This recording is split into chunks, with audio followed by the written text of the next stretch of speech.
Lana Dawson welcomed me with a tired smile. Hmm. She was desperate, like everyone who hires a medium, and I was just as desperate, which is why I was back to this gig. Trying other jobs only confirmed that I wouldn't make a living doing anything else. Lana hired me because it had been 20 years since her parents were brutally murdered in that house, a crime that remained unsolved despite the extensive police investigation. She was 15 at the time, and luckily at her grandma's. She tried private detectives before, and they found nothing. In the end, I imagine reluctantly, she found me through a friend of a friend. Good thing for her, I needed the money and booked my flight right away. It was a typical home in a quiet Florida suburb, surrounded by mostly vacant houses. Lana decided never sell it, keeping it frozen in time. Perhaps someday it would help her find the truth.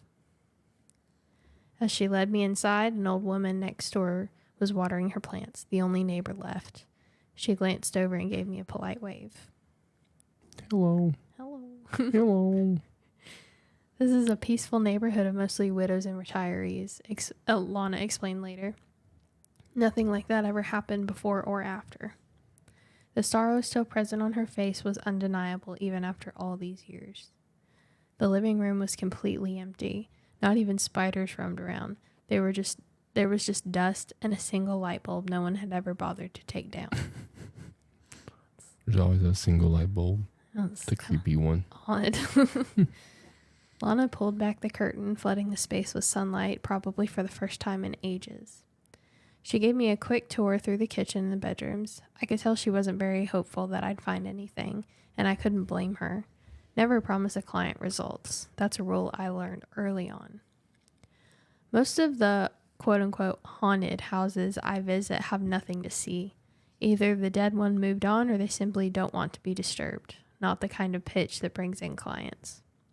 But spirits tend to remain where they died. The energy of death clings to a place, anchoring them there. If Lana's parents still lingered in this house, they could talk to me. Well, that's a good idea. I asked her for a chair and placed it in the center of the living room. I'll try to channel the voices of the spiritual world now, I told her. So please, we need to remain silent. That was just a fancy way of telling her to stay quiet so I could hear if any dead would actually talk. Bitch, shut the fuck up. I'm trying to hear dead people. I sat down and closed my eyes. For several minutes, I waited in silence, hearing nothing but the wind and birds outside. I was ready to give up and explain to Lana that my no refund policy when I heard faint weeping. I don't like that at all. It was soft, almost inaudible,